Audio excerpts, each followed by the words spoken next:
Japanese generals ready to act against Zionist stooges as war era begins.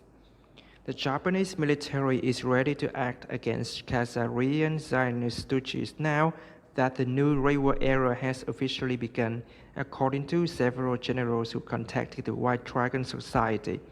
Although the public is being told the new era starts on May 1st, our NSA sources and Japanese right-wing sources say Emperor Naruhito assumed control today, April 1st, 2019, or year zero of the Reiwa era. The name Reiwa can be translated as emphasizing harmonious Japaneses and is taken, apparently, for the first time in history, from Japanese rather than Chinese classical texts, according to Japanese scholars.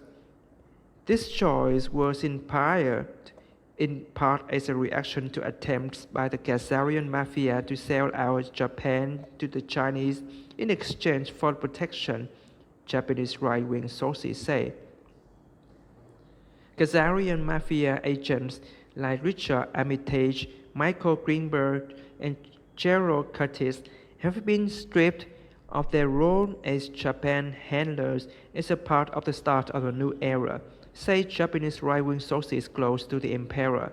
The Japanese generals have been advised by the White Dragon Society that they will need to nationalize the foreign-owned Bank of Japan and take control of the parliament, the Prime Minister's office, and the major media corporations if they wish for Japan to be independent again. Several generals agreed and said it has already happened. However, the NSA sent a person to this writer's house today to verbally inform me that Emperor Naruhito takes orders from the Mexican billionaire Carlos Slim. They say the Carlos Slim who gives orders to Naruhito is not the same person as the Carlos Slim who appears in public, but rather is a wheelchair-bound old man. In what may be partial confirmation of this information, the WDS has been contacted recently by Mexican organizations claiming to be very powerful and offering institutional support. Events will show if there is any truth to this, but clearly, if it is true, the trail leads to Mexico, to the Vatican, and the P2 Freemasons. Thus, it is worth noting that the P2 Freemasons have promised recently to work with Asian secret societies. Events in Italy, at least, seem to prove this to be true. For example, Italy already has become the first G7 country to formally agree to join China's massive $21 trillion Belt and Road Initiative (BRI).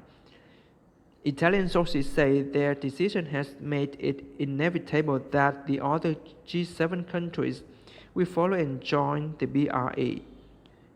German Chancellor Angela Merkel has already made positive comments about joining the BRI. Also, Germany is apparently trying to reserve the results of the World War II by taking over France again. In fact, French resistance forces behind the Yellow Vest protest movement claim the country has already been taken over by Germany. Unlike World War II, this time they used bombs, not bombs, to do so. The fact that Germany and France have begun to melt their parliaments and military forces into a single organization is public proof that this is really happening. Also, in a development reported only in the Italian press, the Bank for International Settlements (BIS) and the Central Bank of Central Banks has quietly announced that gold will once again be considered to be a cash equivalent to the US dollar or euro. This goes directly against the 1971 decision by Richard Nixon to delink the US dollar from gold. It also shows BIS acceptance of a direct challenge to the petrodollar, the Chinese gold-backed oil futures trading. Pentagon forces, for their part, confirmed that the quantum financial system, the global currency reset, and the emergence of gold-backed currencies are other signs of a decline of a petrodollar system. A multipolar world is happening, with the US losing its unipolar moment. They admit the loss of U.S. power has been confirmed by multiple events, such as the failure of its attempt to blockade Huawei, Iran, and Venezuela, they note. Henry Kissinger, creator of the petrodollar, is now a broken man following the failure of the summit he organized between U.S. President Donald Trump and North Korean strongman Kim Jong-un, added sources close to the new Japanese emperor by way of confirmation. If the world demands gold-backed currency, then the regime in Washington, D.C. will surely implode. This year alone, for example, the U.S. is on track to pass a trade deficit of $920 billion, which is equivalent to close to 20,000 tons of gold, financing the projected U.S. fiscal deficit of $1.3 trillion would more than double the amount of gold needed to keep the Gazarian-run fake U.S. government going. Possibly, the U.S. corporate government will try to blame its bankruptcy on an EMP attack, just as they blamed the bankruptcy of Puerto Rico on a hurricane. Trump issued an executive order on March 26th to prepare for an EMP attack on the functions of government and the private sector so vital to the United States that their disruption, corruption, or dysfunction would have a debilitating effect on security, national economic security, national public health, or society.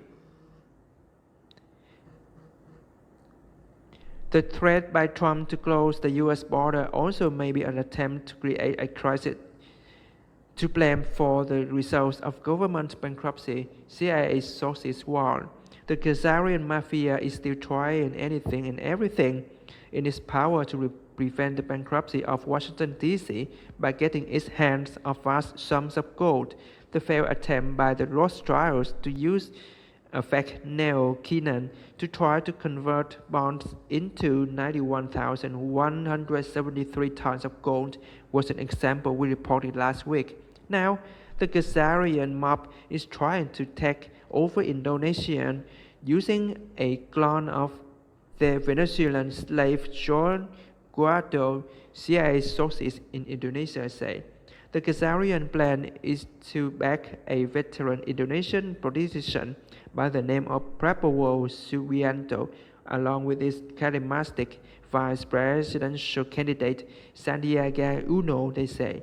Uno would take over as president after Prabowo suffers a stroke, heart attack, or other accident soon after winning the election. The sources say, however, Asian secret society sources in Indonesia say this plan will fail just like the attempt to take over Venezuela has failed. Pentagon sources, for their part, insist that Trump is helping an Gazarian mob rule while only pretending to support their various anti-social schemes around the world.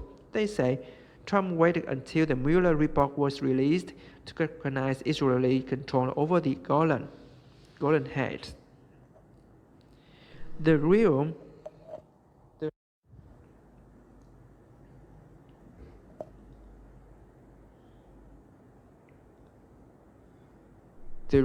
aim of this recognition was to use it as a casus belli for Russia, Turkey, Iran, Iraq, Qatar, Jordan, and Lebanon to move against Israel and Saudi Arabia. Furthermore, Israeli Prime Minister Benjamin Netanyahu was ordered to leave the U.S. early when he visited last week, and he was not allowed to give a speech at AIPAC or to lobby Congress during his visit. The Pentagon sources said the Gazarian mafia's use of remote anti-hijacking software to crash Ethiopian and Indonesian airliners recently is also having huge ripple effects. Pentagon sources say the Boeing 737 scandal may lead to revoked certifications, production termination, or a new narrow-body jet designed from scratch, forcing the company to build better, safer planes and military equipment. They say all the military-industrial complex contractors also will be forced to clean up their acts. That's unlikely to be enough to get executives of the military-industrial complex off the hook. Authorities around the world are re-examining all the superstitious airline crashes. CIA sources say, for example, the governments of Holland, Russia, Australia, and Malaysia have begun cooperating to discover what really happened to Malaysia Air Flight 317.